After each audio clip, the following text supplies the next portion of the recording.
আসসালামু আলাইকুম ওয়া রাহমাতুল্লাহ।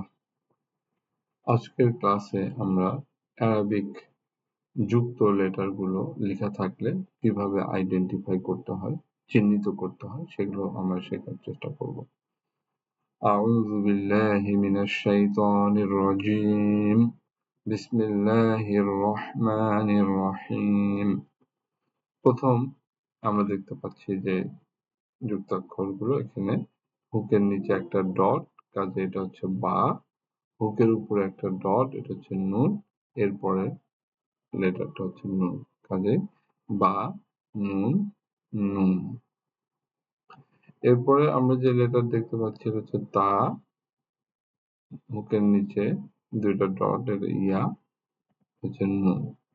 তা, ইয়া, নুন। নেক্সট আমরা দেখতে পাচ্ছি হুকের নিচে দুইটা ডট, ইয়া। হুকের উপরে দুইটা ডট, তা। তারপরে নুন। সো ইয়া, তা, নুন। পরবর্তী যুক্তাক্ষরে আমরা দেখতে পাচ্ছি ফা। হুকের উপরে তিনটা ডট, আবারও হুকের উপরে তিনটা ডট। সো এটাও হচ্ছে ফা। তারপরে নুন। ফা, ফা, নুন। এরপরের লেটারটা আমরা দেখতে পাচ্ছি জিম, জিম। এরপরে হা, এটা হচ্ছে হা। তারপরে খ, খ। এখন এখানে লক্ষ্য করি এই প্রথম যে লেটার এটা হচ্ছে হা। আমরা এই হা এর মাথাটা এখানে কেটে বসানো হয়েছে। এটা হচ্ছে হা, আর হুকের উপরে তিনটা ডট থাকলে হয় সা। হা, সা। তারপরে এটা হচ্ছে খ, তার সঙ্গে বা। খ, বা। এই লেটারটা হচ্ছে জিম। ওকে, জিম, তার সঙ্গে তা। হুকের উপরে দুইটা ডট যেহেতু, তা। জিম, তা। এরপরে আমরা দেখতে পাচ্ছি সেই বিশেষ সাইন, এই যে এই স্টিক, ছোট্ট একটু হুক, এর উপরে যেহেতু দুইটা ডট, কাজে এটা তা। তারপরে এই লেটারটা হয়ে গেল হা। এটা হচ্ছে তা, তা, হা, তা। এখন এই যে সিম্বল দেখতে পাচ্ছি, এখানে আমরা ডান দিক থেকে বাম দিকে যাব। তাহলে প্রথমেই বাম দিক থেকে ডান দিকে যাওয়ার সময় এই দুইটা ডট আমরা কনসিডার করব এই হুকের জন্য। ছোট্ট যে স্টিকি হুক, এর নিচে দুইটা ডটকে কনসিডার করব, তাহলে এটা হয়ে যাবে ইয়া। হ্যাঁ, এরপর এটা হচ্ছে জিম। পরবর্তী বোটের নিচে একটা ডট, এটা হচ্ছে বা। তাহলে ইয়া, জিম, বা। নেক্সট আমরা এখানে দেখতে পাচ্ছি, এখানে লক্ষণীয় বিষয়, ডট সাইন উপরে আছে, আবার ডট সাইন নিচে আছে। তাহলে কোনটাকে আমরা এই স্পেশাল যে স্টিকি হুক, কোন ডটটাকে ধরবো, উপরেরটাকে না নিচেরটাকে? তো আমি যদি এখানে একটা লাঠি কনসিডার করি উপর থেকে নিচ বরাবর, এবং সেই লাঠিটাকে যদি আস্তে আস্তে ডান থেকে বাম দিকে এভাবে নিই, তাহলে দেখা যাবে এই ডটটা আগে লাঠিটাকে স্পর্শ করবে।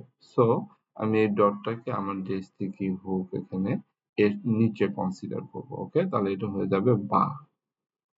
এরপরের যে ডট, এটাকে আমরা এটার সঙ্গে ধরবো, এটা হয়ে যাবে খ। তারপরের লেটার তো ইজি, দিস ইজ তা। সো এখানে হয়ে গেল বা, খ, তা। এরপরে আমরা দেখতে পাচ্ছি এইটাকে আমরা বলি সাধারণত হা, তার উপরে দুইটা ডট আছে। তাহলে উপরে দুইটা ডট থাকলে আমরা সেটাকে বলি তা। সো এটা হয়ে যাবে আসলে তা। এটাকে আমরা বলবো এটা গোল তা, বা তা মারবু তা। ওকে, এরপরে এটা সিম্পলি এটা হচ্ছে হা, হা। এরপরে একটা বোট দেখা যাচ্ছে, এর নিচে একটা ডট, সেটা হচ্ছে বা, এবং এটা হচ্ছে তা। হায়ের উপরে দুইটা ডট, তাহলে এটা হলো তা, বা, তা। নেক্সট এটা হচ্ছে নিচের দুইটা ডট, সো এটা হচ্ছে ইয়া, পাশে এটাকে আমরা বলবো হা, ইয়া, হা। এখানে আমরা উপরে দুইটা ডট দেখতে পাচ্ছি, এটা হচ্ছে আমাদের তা। আর এই যে লেটার দেখা যাচ্ছে এটাকে আমরা বলবো হা। কোরআনে কখনো কখনো এভাবেও হাটা আসবে। ওকে, আমরা সেগুলো দেখবো ইনশাআল্লাহ। এরপরে আমরা দেখতে পাচ্ছি যে একটা হুকের উপরে একটা ডট, তাহলে এটা হয়ে গেল নুন। তারপরে আবারও এটা তা, নুন, তা। এই যে সিম্বল বা লেটার দেখতে পাচ্ছি এটাকে আমরা বলবো হা।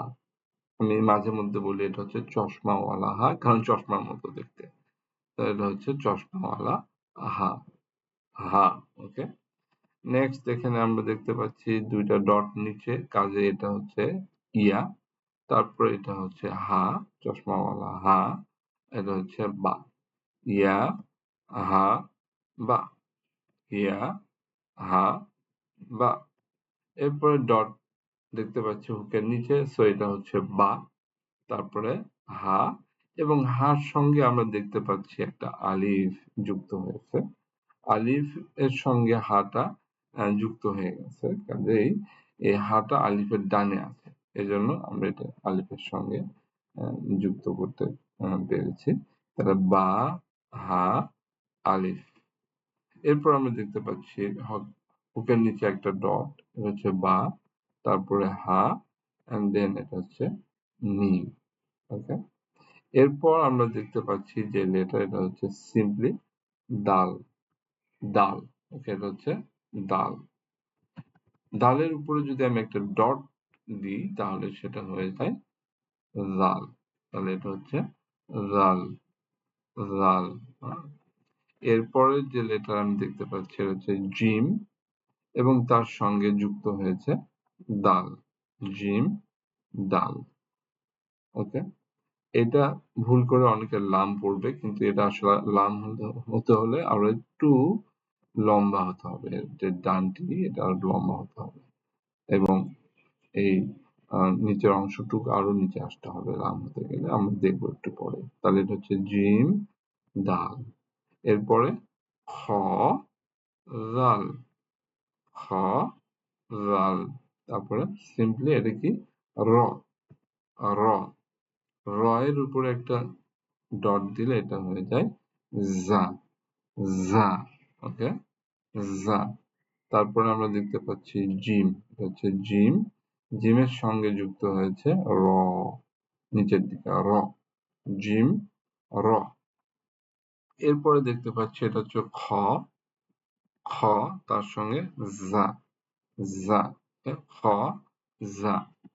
এরপরের লেটার সিম্পলি এটা হচ্ছে র, র। এরপরে আমরা দেখতে পাচ্ছি এটা হচ্ছে জা, জা। পরবর্তী যুক্ত বর্ণ আমরা দেখতে পাচ্ছি এখানে মুখের নিচের দুইটা ডট, কাজে এটা একটা ইয়া, এন্ড দেন তার সঙ্গে যুক্ত হয়েছে র, সো এটা হচ্ছে ইয়া, র। এরপর দেখি হুকের উপরে দুইটা ডট, সো এটা হচ্ছে তা, এন্ড দেন এটা হচ্ছে জা, তা, জা, তা, তা, জা। এই লেটারটা আমরা সবাই চিনি, এটা হচ্ছে সিন, সিন। সিনের উপরে তিনটা ডট দিলে এটা হয়ে গেল শিন। তাহলে শিন, আমরা এর পরবর্তী যে লেটার দেখতে পাচ্ছি এটা হচ্ছে সিন, তার সঙ্গে লাম, সিন, লাম। এরপরে শিন, লাম। ওকে, শিন, লাম। এই লেটারটা হচ্ছে সদ, সদ। এটা হচ্ছে কি দদ, দদ। এটা কি ত, সিম্পলি ত। তর উপরে একটা ডট দিলে এটা হয়ে যায় র, আমরা আগেও দেখেছি এগুলো, র। এরপরে এখানে আসছে সদের এই যে মাথা, সদের মাথাটা কেটে আনছে এখানে, কাজের হচ্ছে সদ, তার সঙ্গে যুক্ত হয়েছে বা, স, বা। এটা আমরা জানি ত, তার সঙ্গে বা। বা। এটা হচ্ছে দদ, দদের মাথা, এখান থেকে দদের মাথাটা কেটে আনছে, তার সঙ্গে আলিফ যুক্ত হয়েছে, দ আলিফ। এরপর আমরা দেখতে পাচ্ছি হচ্ছে জ, তার সঙ্গে আলিফ, জ আলিফ। এরপরে আইন, এটা কি আইন, গলার মাঝখান থেকে উচ্চারিত হয়, আমরা জানি এটা হচ্ছে আইন। আইনের উপরে একটা ডট দিলে এটা হয়ে গেল গইন, গইন। ওকে, গইনের পরে আমরা যে লেটারটা দেখতে পাচ্ছি এটা হচ্ছে হামজা, হামজা। ওকে, হামজা। এরপরে যুক্ত অক্ষর আমরা দেখতে পাচ্ছি আইন, আইন, আইনের সঙ্গে যুক্ত হয়েছে জা, জা। ওকে, পরের যুক্ত বর্ণ এখানে দেখতে পাচ্ছি গইন, গইনের সঙ্গে যুক্ত হয়েছে র, গইন র। এরপরে এটাকে আমরা বলবো সদ, সদ। তারপরে এটা হচ্ছে আইন, সদের পরে আইন, সদ আইন। আমরা জানি সদের উপরে একটা ডট থাকলে এটা হয়ে যায় দদ, দদের সঙ্গে যুক্ত হয়েছে আইনের উপরে দেয় একটা ডট যুক্ত লেটার, এটা হচ্ছে গইন। আমরা তাহলে এটা হয়ে গেল দদ আর গইন, এই দুইটা লেটারের সমন্বয়ে যুক্ত শব্দ, দদ গইন। এরপর আমরা দেখতে পাচ্ছি হুকের নিচে একটা ডট, কাজে এটা হচ্ছে বা, এবং মাঝখানে এটা দেখতে পাচ্ছি এটা কিন্তু আসলে আইন। এই যে আইন, এই আইনের যে মাথা এটা কেটে এখানে বসানো, তাহলে বা আইন, এটা হচ্ছে দাল, বা আইন দাল। এর পরবর্তী শব্দে আমরা দেখতে পাচ্ছি হুকের উপরে দুইটা ডট, কাজে এটা হচ্ছে তা। তারপরে আবার এটা হচ্ছে গইন, এটা গইনের মাথা, এই যে এখান থেকে কেটে আনা হয়েছে গইনের মাথা। তাহলে তা গইন, এটা হচ্ছে জাল, তা গইন জাল। ওকে, এরপর আমরা দেখতে পাচ্ছি হামজা, হামজা তিনটা লেটারের উপরে অবস্থান করতে পারে, আবার সে একা একাও আসতে পারে। তাহলে এখানে প্রথমে আমরা দেখতে পাচ্ছি আলিফ, এখানে হামজাটা আলিফের উপর অবস্থান করেছে। আবার কখনো সে ওয়াও এর উপরে অবস্থান করতে পারে, যেমন এখানে ওয়াও এর উপরে বসছে। আবার এখানে আমরা এটাকে আলিফ মাকসুরা বললে আলিফ মাকসুরা, আমরা মাঝে মধ্যে আমরা এটাকে ইয়াও বলতে পারি। তাহলে সেই ক্ষেত্রে হামজায় আমরা এটাকে বলবো হামজাটা আলিফ মাকসুরা বা ইয়ার উপরে আসছে। তাহলে হামজা আলিফের উপরে আসলেও আমরা পড়বো এটা হামজা, ওয়াও এর উপরেও যদি অবস্থান করে সেটাকে আমরা হামজা হিসেবেই পাঠ করব। আবার ইয়া বা আলিফ মাকসুরার উপরেও যদি হামজা আসে ওটাকে আমরা হামজা হিসেবেই আমরা এটাকে কনসিডার করব। ওকে, আর হামজাটা এইভাবে একা একাও আসতে পারে। এবং লাস্ট লেটার এখানে আমরা দেখতে পাচ্ছি ফা, ফা, ফা। আরো কিছু যুক্ত লেটার আছে, আমরা ইনশাআল্লাহ নেক্সট ক্লাসে আমরা দেখব। আলহামদুলিল্লাহ, আমরা এই পৃষ্ঠাটা শিখলাম। এখন এটা আমরা একটু আবার চর্চা করব, বারবার একটু চর্চা করলেই এগুলো আমাদের আয়ত্তে এসে যাবে। কোরআনের, আমরা যখন কোরআন পাঠ করব, তেলাওয়াত করব, তখন এই ধরনের যুক্তাক্ষরগুলো আমরা দেখব। এখন থেকেই যদি আমাদের এই অক্ষরগুলো চেনা সহজ হয়, তাহলে আমরা ইনশাআল্লাহ খুব সহজে কোরআন আমরা তেলাওয়াত করতে পারবো। আল্লাহ তাআলা আমাদের এই প্রচেষ্টাকে কবুল করুন, আমাদের সবার জন্য কোরআন শেখাটাকে সহজ করে দিন। আমিন। জাযাকাল্লাহু খায়রান। আসসালামু আলাইকুম ওয়া রাহমাতুল্লাহ।